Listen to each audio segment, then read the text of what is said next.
பொன்மொழிகள் என்கிற தலைப்பில் நான் இந்த க சாஸ்திரங்கள் பல நீதி சாஸ்திரங்கள்லேருந்து சொன்ன விஷயங்கள் கதை மூலியமாக உள்ளதையும் ஸ்லோகங்கள் மூலியமாக உள்ளதையும் இது தமிழ் மொழிபெயர்ப்பு செய்து உங்களுடன் இந்த ஞானத்தை அறிவை பகிர்ந்து கொள்ள விரும்புகிறேன்.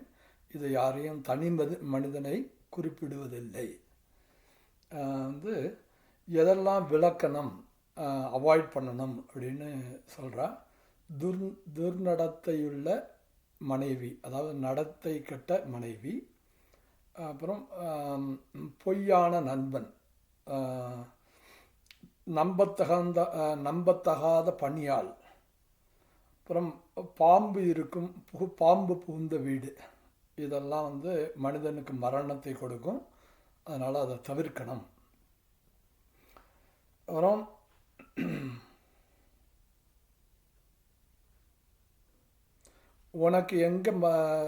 உனக்கு மதிப்பில்லாத நாட்டிலும்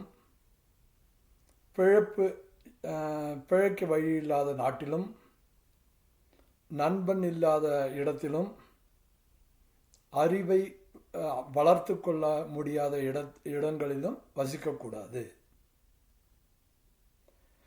எங்கு செல்வந்தர்கள், பிராமணர்கள், அரசன், நதி, டாக்டர் இவர்கள் இருக்கிறார்களோ, வாழ்கிறார்களோ, வசிக்கிறார்களோ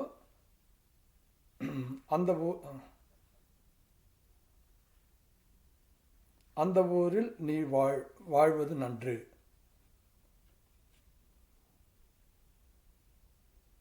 ஒரு வேலைக்காரனை அவன் வேலை செய்யும் போதும், கஷ்ட காலத்தில் கஷ்டம் வரும்போது உறவினர்களையும் நண்பர்களையும், அதேபோல் மனைவியை ஆபத்து காலத்திலும் சோதித்து பார்க்க வேண்டும். இந்த டயத்துலலாம் கூட இருக்கிறவா தான் நல்ல நண்பர்கள், நல்ல மனைவி, நல்ல உறவினர்கள். ஓர் நல்ல நண்பனின் அடையாளம் ஆபத்து காலத்தில் உதவுவது, பஞ்சம் தலையை விரித்து ஆடும்போது உதவுவது, சண்டைகளில் போரில் உதவுபவன், அரச சபையில் உதவுபவன், ஸ்மசானத்தில் தன் வீட்டில் சாவு நடந்திருக்கும் போது தனக்கு இக்கட்டான காலத்தில் உதவுபவன், இறுதி காலத்தில் கூட ஸ்மசானம் வரை வருபவனே நல்ல நண்பன். நதி, ஆயுதம் தாங்கியவர்கள்,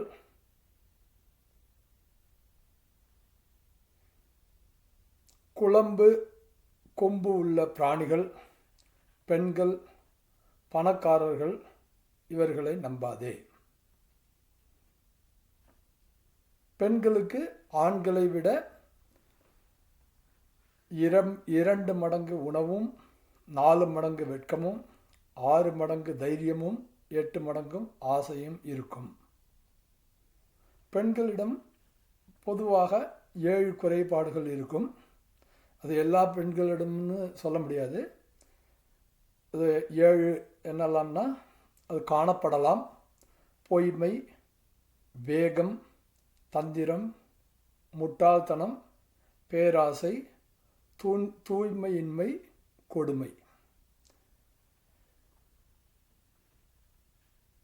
எவனுக்கு கீழ்ப்படிந்து நடக்கும் மகன், நன்னடத்தையுள்ள மனைவி, போதிய அளவு செல்வம் இம்மூன்றும் இருக்கிறதோ அவன் அங்கே சொர்க்கத்தை அனுபவிக்கிறான்.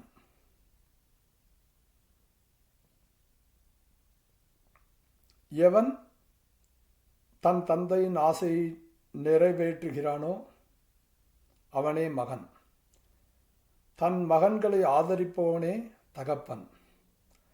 நம்பிக்கைக்கு பாத்திரமானவன் நண்பன்.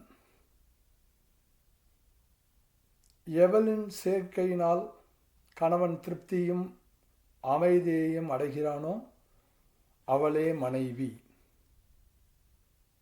எவன் சர்க்கரை போல் பேசி பின் குழி தோண்டுகிறானோ அவன் ஒரு டிராப் விஷம் கலந்த வெள்ளிச்சொம்பில் இருக்கும் பாலுக்கு சமமானவன். அவன் விலக்கத்தக்கவன். ஒவ்வொரு மலையிலும் மாணிக்கம் ரூபி இருக்காது. ஒவ்வொரு காட்டிலும் சந்தன மரம் இருக்காது. மகான்களும் ஒவ்வொரு இடங்களிலும் எல்லா இடங்களிலும் அவர்கள் இருக்க மாட்டார்கள். ஒவ்வொரு யானையின் நெற்றியிலும் முத்துக்கள் இருக்காது.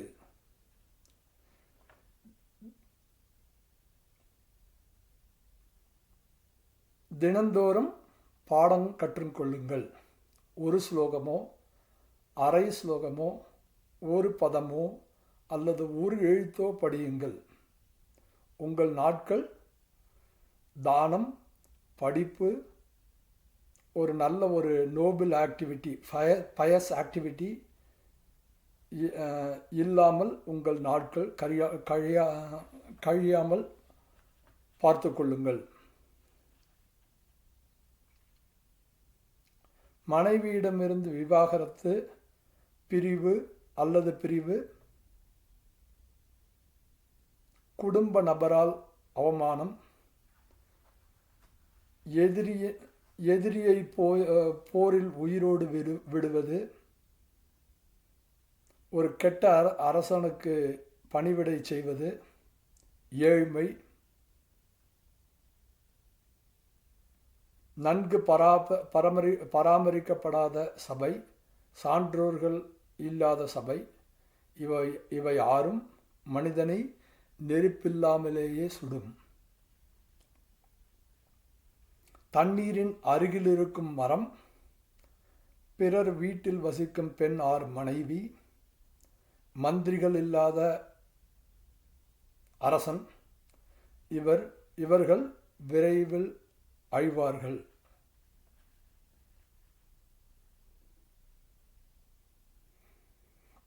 சம அந்தஸ்து உள்ளவர்களின் நட்பு வளரும். ஓர் அரசனின் கண்காணிப்பில் நடக்கும் ப்ராஜெக்ட் வெற்றி பெறும். சமுதாயத்திற்காக, பொது நலத்திற்காக செய்யப்படும் செயல்களில் பிஸ்னஸ் மைண்ட் இருப்பதில் தவறில்லை. அழகான மனைவி தன் வீட்டில் பாதுகாப்பாக இருக்கிறாள். குழந்தைகளை நாம் தங்கம், பங்காரு என அழைக்கிறோம். தங்கத்தைப் போலவே மனிதனும் டெஸ்ட் செய்யப்படுகிறான். தங்கம் rubbing, cutting, heating and beating இவைகளால் இந்த காலத்தில் ஆசிட்டாலும் அது சோதனை செய்யப்படுகிறது. அதன் பியூரிட்டி,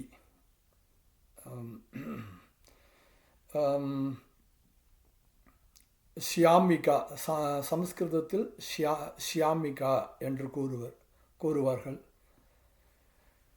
அதேபோல் மனிதன் is tested by his renunciation, his conduct, his quality and finally by his actions. மனிதர்களில் பார்பரும்,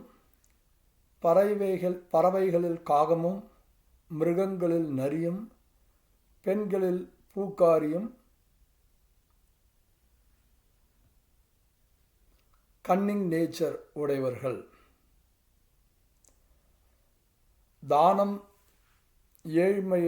ஏழ்மையையும், நன்னடத்தை கஷ்டங்களையும், பகுத்தறிவு அறியாமையையும், ஸ்க்ரூட்டினி பயத்தையும் தீர்த்து வைக்கிறது. Critical observation, scrutiny. பித்தளை சாம்பலாலும், காப்பர் புளியாலும், பெண் அவள் மங்களத்தாலும், மென்சஸ் ஆலும், தண்ணீர் ஓட்டத்தாலும் சுத்தமாகிறது.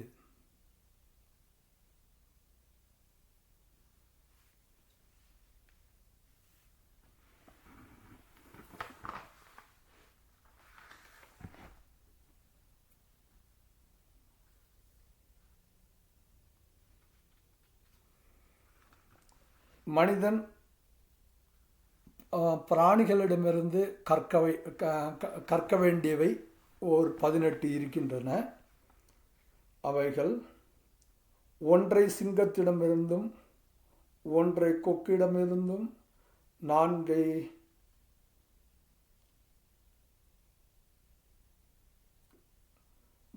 பறவைகள் 5 பழக்கங்களை காகத்திடமிருந்தும், 4 காரியங்களை நாயிடமிருந்தும், 3 காரியங்களை கழுதையிடமிருந்தும் கற்றுக்கொள்ள வேண்டும். சிங்கத்திடமிருந்து கற்க வேண்டிய பாடம். மனிதன் எதை செய்ய தீர்மானித்தாலும் சரி, அதை அவனாலேயே பிறர் உதவியின்றி செய்யப்பட வேண்டும். முழு மனதுடன் செய்யப்பட வேண்டும். ஸ்ட்ரெனுவஸ் எஃபர்ட், விடாமுயற்சியுடன் செய்ய வேண்டும் என்பது அதுதான் சிங்கத்திடம் இருந்து நாம் கற்றுக்கொள்ளும் பாடம். சிம்ப சிசுரப்பி நிபத்ததி நகி சுப்தேஷு சிம்மேஷு பிரவிசந்தி முகே மிருகாக.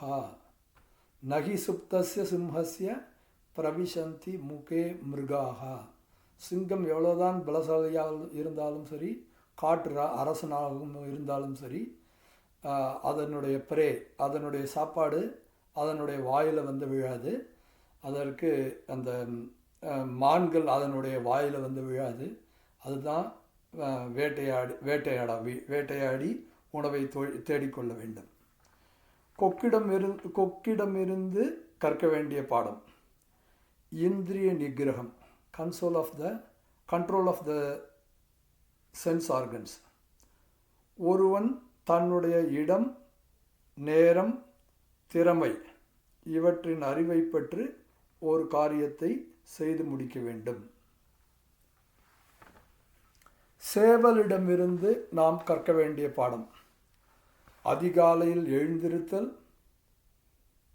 தேவையான காரியத்திற்காக சண்டை போடுதல், பாகப்பிரிவு, பங்கு வைப்பது, தன் சொந்த முயற்சியால் தன் உணவை சம்பாதிக்க வேண்டும் என்பது, தன் சம்பளத்தில் சாப்பாட்டை ஈட்ட வேண்டும் என்பது. காகத்திடமிருந்து கற்க வேண்டிய பாடம். தன் மனைவியிடம் தனிமையில் புணர்ச்சி, தைரியம், தேவையான பொருள்களை பாதுகாத்து வைப்பது, கண்காணிப்பது, பிறரை எளிதில் நம்பாமல் இருப்பது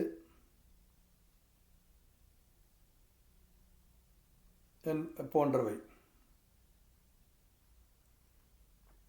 நாயிடமிருந்து நாம் கற்க வேண்டிய பாடம். கடும் பசியிலும் கூட கிடைத்த கொஞ்சம் உணவை சாப்பிட்டு திருப்தியாயிருப்பது. ஆழ்ந்த தூக்கத்திலிருந்தும் உடனே விழித்து கொள்வது. முதலாளியிடம் விசுவாசமாக நன்றியாக இருப்பது. துணிச்சல். இந்நான்றும் நாயிடமிருந்து நாம் கற்க வேண்டியவை. கழுதையிடமிருந்து கற்க வேண்டிய பாடம். களைத்த போதிலும் தொடர்ந்து சுமப்பது, பாடுபடுவது. குளிர், வெயில் இவற்றை பொருட்படுத்தாமல் இருப்பது, திருப்தியாயிருப்பது.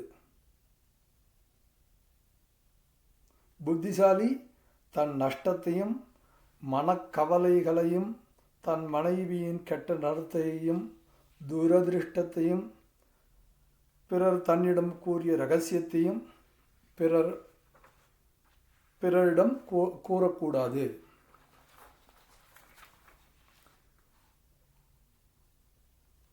கல்வி அறிவில்லாதவனின் வாழ்க்கை ஒரு நாயின் வாய் போல் உபயோகமற்றது. அது தன் வாயால்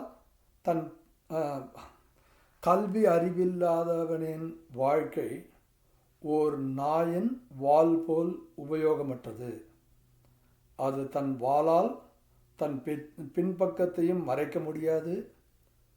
பூச்சியால் கடிபடாமலும் கடிபடுவதையும் தவிர்க்க முடியாது. ஓ மனிதா, நீ எவ்வாறு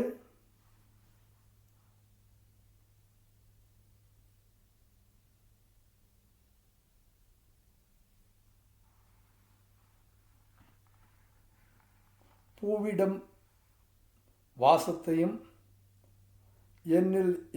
எள்ளில் எண்ணெயையும் கட்டையில் நெருப்பையும் பாலில் நெய்யையும் கரும்பில் வெல்லத்தையும் எதிர்பார்க்கிறாயோ அல்லது எடுக்கிறாயோ, அதேபோல் seek the spirit that is in the body by means of discrimination. எவ்விதம் கீழ் வகுப்பைச் சேர்ந்தவர்கள் பணத்தை நாடுகிறார்களோ, நடுத்தர பிரிவினர்கள் செல்வம் மரியாதை இவ்விரண்டையும் நாடுகிறார்கள். ஆனால் பெரிய மனிதர்கள் மதிப்பை மட்டுமே நாடுகிறார்கள். ஏனென்றால் கௌரவம், சுயமரியாதையும் மட்டுமே ஒரு பெரிய மனிதனின் உண்மையான செல்வம். மேற்கொண்டு நாளைக்கு பார்ப்போம் இதனுடைய கண்டினியூவேஷன். தேங்க்யூ.